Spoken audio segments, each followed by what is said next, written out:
बिस्मिल्लाहिर्रहमानिर्रहीम, अस्सलाम वालेकुम। मैं हूं राखिल हसन गुमन। नाजरीन, ओडीआई वर्ल्ड कप 2023 के दौरान जब पाकिस्तान क्रिकेट टीम नीचे लगी हुई थी और पाकिस्तान क्रिकेट टीम के कप्तान बाबर आजम के हवाले से जिसका दिल चाहता था वो मुंह उठाकर तरह तरह के इल्जाम लगाने शुरू कर देता था, वहीं पर पाकिस्तान के क्रिकेटर जो एक टीवी प्रोग्राम पर जनाब मौजूद थे और ड्यूरिंग वर्ल्ड कप जनाब एक साइड पे पाकिस्तान का डोमेस्टिक टूर्नामेंट चल रहा था, डोमेस्टिक क्रिकेट चल रही थी, लेकिन दूसरी साइड पर वो जनाब जो टीवी प्रोग्राम के कॉन्ट्रैक्ट्स हैं उनके लिए और पैसे के लिए जनाब जो पाकिस्तान क्रिकेट टीम थी और बाबर आजम थे उनके ऊपर तनकीद करते थे। वहां पर उन्होंने एक स्टेटमेंट दी थी। उनसे जब सवाल किया गया कि आप किस खिलाड़ी को आउट नहीं करना चाहते, तो दो क्रिकेटर्स मौजूद थे और दोनों ने बेहक वक्त एक ही जवाब दिया था कि अगर हमने नाम लिया तो आप गुस्सा हो जाएंगे। और उसके बाद जो दुनिया क्रिकेट और खास तौर पर भारतीय मीडिया था उसके ऊपर इस स्टेटमेंट को लेकर एक वावेला मचा था और कहा गया था कि जनाब पाकिस्तान क्रिकेट टीम के जो प्लेयर्स हैं वो अपने कप्तान बाबर आजम के हवाले से इस तरह की जो राय है वो रखते हैं। लेकिन फिर कुदरत का कानून कहें, कुदरत का इंतकाम कहें या जो कुछ मर्जी, वो खिलाड़ी जो बाबर आजम को कप्तानी से हटवाकर खुद कप्तान बनने के चक्कर में था, इस पीएसएल सीजन 9 में उसकी ऐसी जय तय फिर चुकी है कि जनाब अब वो मुंह छुपाने पर मजबूर हो चुका है और बाबर आजम का दुश्मन नंबर 1। इसीलिए मैंने टाइटल के ऊपर लिखा कि पकड़ा गया। वो कोई फिक्सिंग करते हुए पकड़ा नहीं गया, वो कोई चोरी करते हुए नहीं पकड़ा गया, बल्कि वो निजामे कुदरत के हाथों पकड़ा गया है। वो किस तरह से आज की वीडियो में मैंने आपके साथ शेयर करना है। इसके अलावा पाकिस्तान टीम के पुराने डायरेक्टर मोहम्मद हफीज साहब जो आजकल एक टीवी प्रोग्राम पर बैठकर जनाब अपना तजिया पेश करते हैं और एक ब्रिलियंट क्रिकेटिंग माइंड होने की वजह से वो जनाब चीजों को अच्छा पिन पॉइंट भी करते हैं, तो उन्होंने जनाब बाबर आजम का वही दुश्मन जिसके बारे में वीडियो में आगे चलकर मैंने चीजें आपके साथ शेयर करनी है, उसके बारे में कैसी स्टेटमेंट दे दी है कि जिसके बाद जनाब वो खिलाड़ी जो T20 वर्ल्ड कप 2024 खेलने के लिए अपने आप को तैयार कर रहा था और जो लॉबी है उसको उसके कुछ लोग एक्टिव हो रहे थे उस खिलाड़ी के लिए, तो अब जनाब उनकी भी नहीं चलने वाली और T20 वर्ल्ड कप 2024 से भी उसकी छुट्टी जो है वो होने वाली है। वो किस तरह से जनाब ये भी वीडियो में आगे चलकर मैंने आपके साथ शेयर करना है, लेकिन उससे पहले दो चीजें आपके साथ शेयर करना बड़ा इंपॉर्टेंट है। एक, इस्लामाबाद यूनाइटेड के विकेटकीपर बैट्समैन आजम खान साहब, उन्होंने एक इंटरव्यू दिया है और उस इंटरव्यू के अंदर जो अपने जनाब दिल के अरमान हैं वो उन्होंने जनाब पाकिस्तानी क्रिकेट शायकीन के सामने रखे हैं। और जो IL T20 खेलते हुए उन्होंने इंटरव्यू दिया था शुएब मलिक के साथ, उस इंटरव्यू के दौरान उन्होंने कॉन्फिडेंस की बात की थी और उसके बाद टीवी पर बैठकर मोहम्मद हफीज साहब ने भी कॉन्फिडेंस जो आजम खान को नहीं दिया जाता या दिया गया बकौल मोहम्मद हफीज, तो उसके बारे में अपनी जो राय है वो पेश की थी। तो अब उसके काउंटर के तौर पर आजम खान कुछ नई चीजें लेकर सामने आए हैं। वो चीजें भी जनाब आज की वीडियो में मैंने आपके साथ शेयर करनी है, लेकिन फर्स्ट ऑफ ऑल जो सबसे बड़ी खबर है वो हमारे हमसाया देश भारत से है, जहां पर जनाब कल BCCI ने क्रिकेटर्स को 30 के क्रिकेटर्स हैं जिनको सेंट्रल कॉन्ट्रैक्ट जो है वो दिया। और इंटरेस्टिंगली इसमें दो नाम नहीं थे, एक ईशान किशन और दूसरा शिराज सैयद, और इन दोनों के सेंट्रल कॉन्ट्रैक्ट ना देने के पीछे की जो कहानी सामने आई वो ये थी कि जनाब चूंकि ये डोमेस्टिक क्रिकेट नहीं खेल रहे और IPL को प्रायोरिटी दे रहे हैं तो इसलिए इनको सेंट्रल कॉन्ट्रैक्ट जो है वो नहीं दिया गया। लेकिन इस सेंट्रल कॉन्ट्रैक्ट ना देने के बाद एक नई कंट्रोवर्सी जनाब इस वक्त इंडियन क्रिकेट के अंदर छा गई है और इसके बारे में इरफान पठान साहब जो नॉर्मली ट्वीट करते हैं तो पाकिस्तान के खिलाफ जहर उगलते हैं, लेकिन इस दफा उन्होंने हार्दिक पांड्या के अंगेज जो ट्वीट है वो की है। और इसके अलावा न्यूज 24 स्पोर्ट्स जो इंडिया का एक क्रेडिबल जनाब स्पोर्ट्स चैनल है, उन्होंने भी एक खबर जो है वो रिपोर्ट की है। और इरफान पठान की ट्वीट आपके सामने रखने से पहले जो न्यूज 24 स्पोर्ट्स की जनाब रिपोर्ट है वो मैं आपके साथ शेयर कर देता हूं। उन्होंने जनाब हार्दिक पांड्या का रिपोर्ट कार्ड जो भारतीय क्रिकेट शायकीन स्क्रीन है उनके सामने पेश किया है। और जो बीसीसीआई के अंदर जनाब कुछ लोग अपनी मनमर्जियां कर रहे हैं, जिस तरह से पाकिस्तान क्रिकेट बोर्ड के अंदर कुछ लोग जो बड़े ओहदों के ऊपर बैठे होते हैं वो अपने जो फेवरेट प्लेयर्स होते हैं उनके लिए रूल्स को ब्रेक डाउन करते हैं, तो इन्होंने जनाब उस साइड पे इशारा करते हुए एक रिपोर्ट कार्ड शो किया और इस रिपोर्ट कार्ड में उन्होंने जनाब जो भारतीय क्रिकेट बोर्ड है उसको आईना दिखाते हुए बताया कि आप तो कहते हैं कि जनाब जो सेंट्रली कॉन्ट्रैक्टेड प्लेयर्स होंगे वो डोमेस्टिक क्रिकेट खेलेंगे और वो इंडियन टीम को भी हर वक्त रिप्रेजेंट करने के लिए तैयार रहेंगे, लेकिन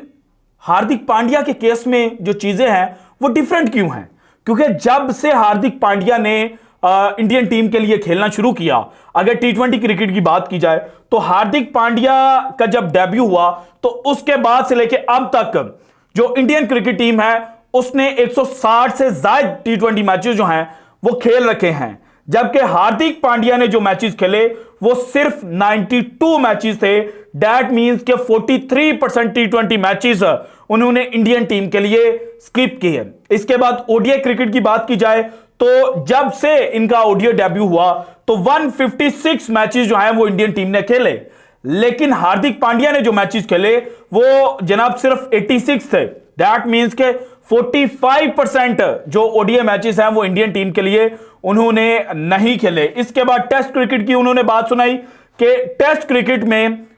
बिलफर्ज जब से हार्दिक पांड्या का डेब्यू हुआ है तो इंडियन टीम ने 100 मैचेस खेले, तो उनमें से सिर्फ 17 मैचेस जो हैं वो हार्दिक पांड्या ने भारतीय टीम के लिए खेले और जिसकी परसेंटेज निकलती है 17%। लेकिन इसके बाद अगर आईपीएल को देखा जाए तो जब से हार्दिक पांड्या का आईपीएल डेब्यू हुआ है तो 89% आईपीएल के जो मैचेस हैं वो हार्दिक पांड्या ने खेले हैं और सिर्फ 11% जो मैचेस हैं वो मिस किए हैं। अब जनाब आप दोनों या तीनों तर्ज की क्रिकेट के जो आईपीएल के स्टैट्स हैं इसको मैच करें तो इसी चीज का जो भांडा है वो न्यूज 24 स्पोर्ट्स जनाब फोड़ता हुआ नजर आया। और इसके बाद जनाब जो इरफान पठान साहब हैं उन्होंने ट्वीट की और उस ट्वीट के अंदर उन्होंने फिर बीसीसीआई को एक्सपोज किया और लिखते हैं they are talented cricketers Sharaj और ईशान किशन के बारे में, hoping they bounce back and come back stronger. If players like Hardik don't want to play red ball cricket, should he and others like him participate in white ball domestic cricket when they are not on national duty? If this does not apply to all, then Indian cricket won't achieve the desired results, Irfan Pathan said in a post on X. अब इरफान पठान साहब ने कहा कि अगर Hardik Pandya test cricket नहीं खेलना चाहते तो और इसीलिए वो 4 डे 5 डे मैचेस जो हैं वो नहीं खेलते तो फिर कम से कम जो व्हाइट बॉल फॉर्मेट के जनाब टूर्नामेंट होते हैं उनमें तो हार्दिक पांड्या या उन जैसे जो क्रिकेटर्स हैं उनको खेलना चाहिए। लेकिन 2023 के वर्ल्ड कप में जब भारतीय टीम जनाब बांग्लादेश के खिलाफ मैच खेल रही होती है और वहां पर हार्दिक पांड्या इंजर्ड होते हैं तो उससे लेके अब तक हार्दिक पांड्या ने ना मुश्ताक अली ट्रॉफी जो भारत के अंदर खेली जाती है, ना विजय हजारे जो व्हाइट बॉल फॉर्मेट की ट्रॉफी है, ये दोनों टूर्नामेंट जो है वो मिस किए थे। और अब जनाब एक लोकल तर्ज का कोई टूर्नामेंट है वो खेलते हुए नजर आ रहे हैं क्योंकि आईपीएल 22 मार्च से शुरू हो रहा है और उन्होंने आईपीएल के लिए जो अपनी फिटनेस है उसको साबित करना है। सो इसीलिए जो जनाब भारतीय एक्स क्रिकेटर्स और भारतीय मीडिया है वो हार्दिक पांड्या के पीछे पड़ गया है कि जनाब आप खेलें वरना आप छुट्टी करें और आप फिर आईपीएल जो है वही खेलते रहें। और अब आते हैं जनाब पाकिस्तान क्रिकेट के हवाले से। पाकिस्तान क्रिकेट टीम के जो हैवीवेट विकेट कीपर बैट्समैन हैं आजम खान साहब मुझे बड़े पसंद है। वो जिस तरह से हिटिंग करते हैं जो उनकी अप्रोच होती है उस वजह से, वरना मेरे कौन से वो जनाब पुफी के बेटे हैं। तो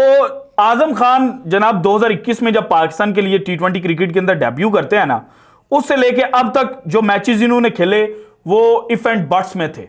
कभी खेल लिया, कभी नहीं खिलाया गया। 3 सालों के अंदर जनाब 4-5 दफा उनका कमबैक हो रहा है, कभी 2 मैच मिल रहे हैं, कभी 3 मैच मिल रहे हैं। अभी जो T20 सीरीज न्यूजीलैंड के खिलाफ खेली उसमें 3 मैचेस मिले और मैक्सिमम जनाब उनको एक सीरीज के अंदर 3 ही मैचेस जो है वो मिले। हालांकि उस तरह से वो परफॉर्म नहीं कर पाए जिस तरह से उनसे एक्सपेक्टेशंस है। लेकिन जब नंबर 5 नंबर 6 के ऊपर खिलाड़ी देखे जाए जिन्होंने पिछले 4 सालों के अंदर जनाब T20 क्रिकेट के अंदर उधम मचाया हुआ है, तो उन क्रिकेटर्स की लिस्ट में आजम खान भी मौजूद हैं। और आजम खान ने अब जनाब जो लिस्ट है वो एक इंटरव्यू के दौरान जनाब जो होस्ट थे उनके साथ शेयर किया और उन्होंने कहा the complete list includes Tim David, Glenn Phillips, Glenn Maxwell, Nicholas Pooran, Azam Khan, Kieron Pollard, Andre Russell, Harry Brook, Surya Kumar Yadav, Marcus Stoinis, Liam Livingstone and Heinrich Klaasen. अब ये जो लिस्ट है ना, इस लिस्ट के मुताबिक जिन खिलाड़ियों ने 25 से ज्यादा की एवरेज और 150 से प्लस का स्ट्राइक रेट रखते हैं ना, वो ये चंद खिलाड़ी हैं। अब जनाब आजम खान को इस लिस्ट से साइड पे किया जाए, बाकी जितने भी खिलाड़ी हैं उनको उनकी जो टीमें हैं वो टॉप प्रायोरिटी रखती हैं कि जनाब अगर ये 10 में से 3 मैचेस के अंदर भी चल गए तो जो इनका इंपैक्ट होगा वो जनाब बहुत देर पा होगा। लेकिन पाकिस्तान के अंदर चूंकि हमने ओपनर्स को नंबर 5 नंबर 6 पोजीशन के ऊपर खिलाना है, क्योंकि हमने जनाब जो खिलाड़ी हमें पसंद नहीं है या हमारे आगे बोल लेता है या कुछ और रीजंस की वजह से जनाब वो पाकिस्तान को देर पा सर्व कर सकता है, तो हमने उसकी टांगे खींचनी होती है। यही हाल आजम खान के साथ होता है और आजम खान को कॉन्फिडेंस नहीं दिया जाता। आप उसको बोलें कि बेटा ये तेरे पास 5 मैच है, तू जो मर्जी कर,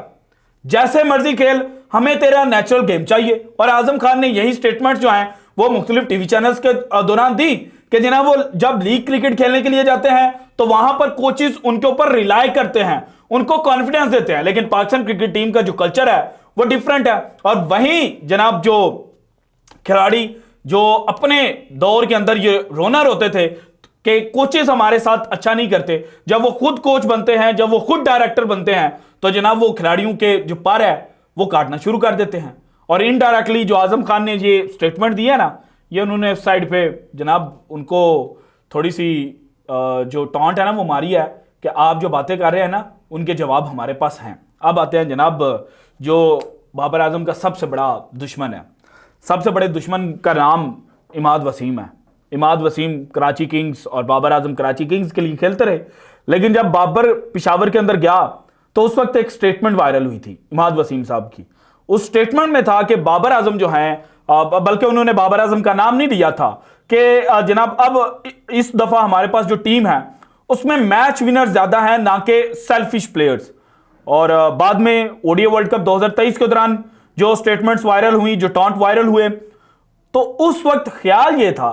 कि इमाद वसीम चूंकि सीपीएल 2023 के अंदर बड़ा अच्छा परफॉर्म करके आए हुए हैं और पूरा पाकिस्तान की जो क्रिकेट इंडस्ट्री है वो इमाद वसीम के नाम पर आंखें बंद करके ये कह रहा था कि जनाब इसको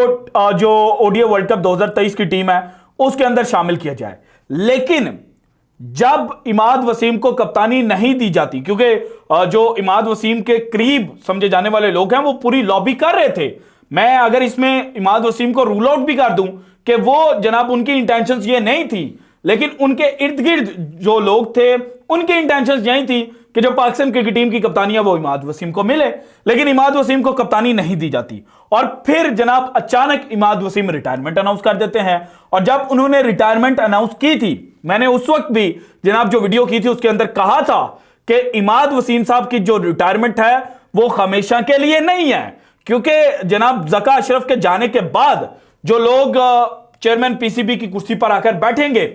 उनमें एक जो नाम है वो पिंडी क्रिकेट में जो बड़े अरसे से जनाब कंट्रोल पिंडी क्रिकेट का हासिल करके बैठा हुआ है, उसके साथ इमाद वसीम के बड़े अच्छे टर्म्स थे और वो इमाद वसीम को वापस लाएगा और इमाद वसीम फिर T20 वर्ल्ड कप 2024 में पाकिस्तान टीम को रिप्रेजेंट कर सकते हैं। लेकिन अब जनाब यह हुआ है कि एक जानिब बाबर आजम जिनको गिराने के लिए उनके खिलाफ प्रोपेगेंडे किए गए, जिनको गिराने के लिए उनके स्क्रीनशॉट लीक किए गए, जिनको गिराने के लिए खबरें लीक की गई कि जनाब जो बाबर आजम है उनको पाकिस्तान क्रिकेट टीम के जो बड़े हैं वो चूंकि नाराज हैं तो वो खुड्डे लाइन लगाने वाले हैं। और खुड्डे लाइन लगाने में जो पहली चीज की गई वो बाबर आजम से उनका T20 टीम का जो ओपनिंग स्लॉट था वो छीना गया और नंबर 3 के ऊपर फेंका गया। आप ट्वीट्स निकाल कर देख लें, न्यूजीलैंड की सीरीज से पहले वाले साफियों के जो एक मखसूस टोला है वो यही कहता था, बाबर आजम की last T20 series, Babar Azam की छुट्टी, बाबर आजम तो क्यों, बाबर आजम के तो जनाब जो सितारे हैं वो गर्दिश के अंदर आ चुके हैं। लेकिन फिर कुदरत का जो कानून है वो हरकत में आता है और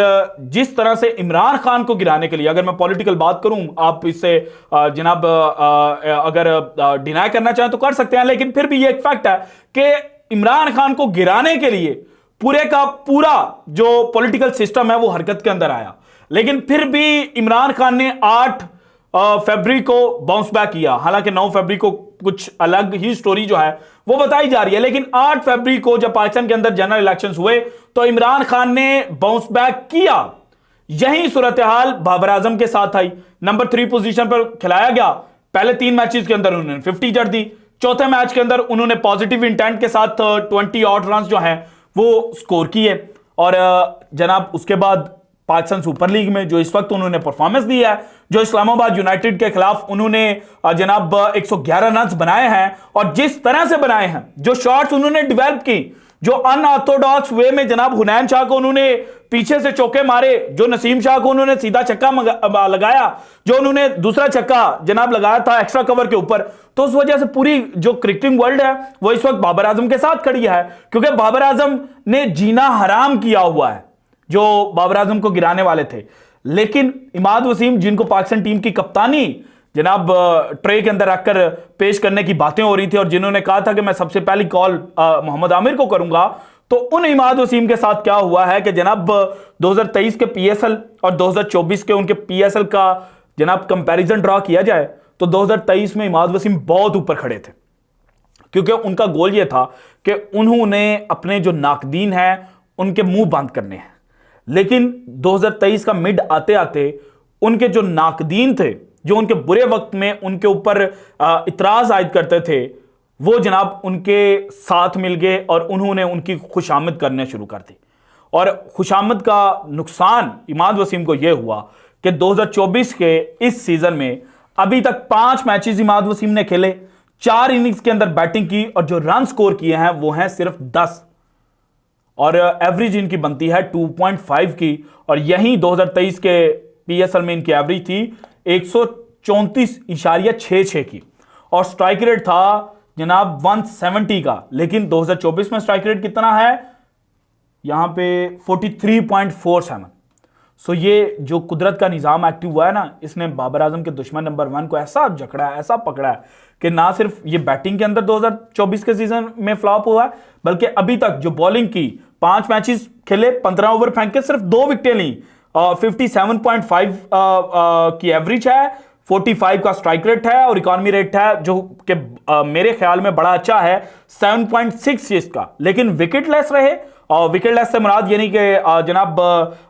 ज्यादातर मैचेस में विकेट लेस रहे, और दूसरा इनकी जनाब जो एनर्जी है वो बिल्कुल ना होने के बराबर है। इसीलिए मोहम्मद हफीज साहब ने जो जनाब एक शो के दौरान बात की है ना कि इमाद वसीम तो कहीं पे नजर ही नहीं आ रहा, इमाद वसीम का रोल क्या है, कोई एनर्जी नहीं है, ऐसे लगता है कि जैसे बुझे बुझे से हैं। सो इमाद वसीम को ये जो खुशामदी टोला है ना, इसको साइडलाइन करना पड़ेगा और परफॉर्मेंस के ऊपर फोकस करना पड़ेगा, क्योंकि अगर ये अभी भी जो रिमेनिंग 5 मैचेस हैं उनमें परफॉर्मेंस देते हैं तो ये पाकिस्तान की T20 टीम में शामिल होकर T20 वर्ल्ड कप 2024 की टिकट हासिल कर सकते हैं। लेकिन शर्त यह है कि ये ज्यादा बड़े बड़े बोल बोलने की बजाय क्रिकेट के ऊपर फोकस करें और क्रिकेट खेलें। So this is it from today's episode. अगर आपको वीडियो पसंद है तो लाइक कीजिएगा, ज्यादा से ज्यादा शेयर कीजिएगा, अपनी कीमती राय का इजहार लाजमी कीजिएगा, और अगर आपने अभी तक चैनल को सब्सक्राइब नहीं किया तो कर दें। शुक्रिया, अल्लाह हाफिज।